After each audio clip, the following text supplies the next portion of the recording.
It's almost Thanksgiving and it's time to prep the turkey. I want to show you an easy way to do it that'll give you the best, crispiest skin and juiciest turkey every time. So the first thing you want to do is pat your turkey dry, because then you're going to get a crispier crust. I am roasting my turkey today in an enameled cast iron pan. It's got a rack down in it so that my turkey is not sitting down in the juices. And I like using the enameled cast iron because it has great heat conductivity, which means I'm going to get an even cook on my bird. And when I'm done, this pan can go on my stove to make the best homemade gravy.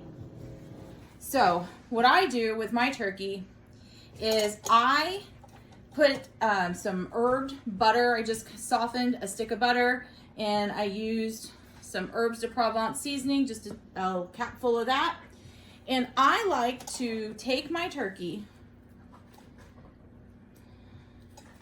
and kind of open it up between the skin and the meat with my fingers. I did take my rings off, so I'm not getting all the grossness inside my rings.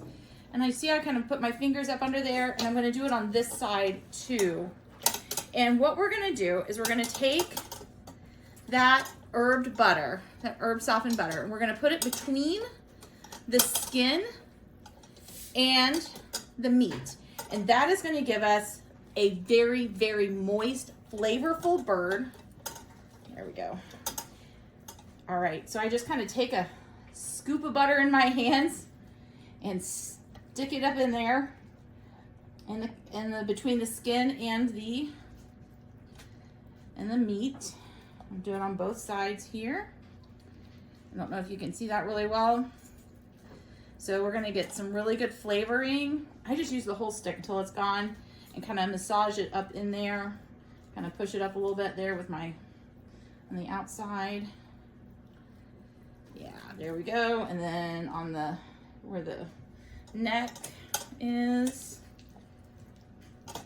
And that butter will melt and just kind of marinate that turkey while it cooks. It'll be so good. I always get tons of compliments on my turkey, and this is how I always do it. I also brine my turkey, which I did not do this time, lack of time. This isn't actually my Thanksgiving turkey. I'm just kind of practicing. All right. Kind of push that all in there. All right. The next thing I'm going to do is I'm going to take my wings, and I want to do this before I cut it, cover it in oil, and I'm just going to bend the wings so they're kind of under the neck and they just kind of flip under. If you don't do this, then the tips of your wings are going to get crispy, maybe a little bit burnt. You don't want that. So I'm just gonna put him under him.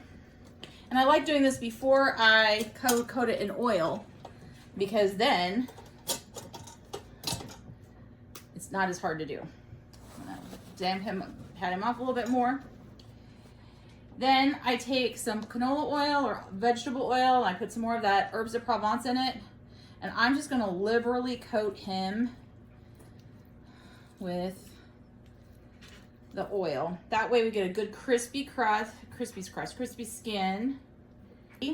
I have in my microwave made some aromatics. I just wedged an apple, wedged a red onion. I've got a cinnamon stick, a cup of water in your microwave for 5 minutes.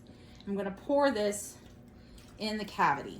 This is gonna help infuse some flavor, keep him moist, and then for a little finishing touch, some fresh herbs. I've got some rosemary and some thyme here. I'm gonna just stick him up in him. I'm gonna put this in my oven, 500 degrees for 30 minutes. When the 30-minute timer goes off, I'm going to reduce my heat to 350, plug in my instant read food thermometer with the probe, put this in the thickest part of the meat, put him in the oven until the bird reaches 365 degrees, and then let him rest for about 30 minutes before I go to carve him. It's the best turkey every time. Takes about 2 to 3 hours to roast, depending on the size of your bird. This is gonna be amazing. Make it for Thanksgiving, make it for Christmas, make it for Easter. So good. Happy holidays.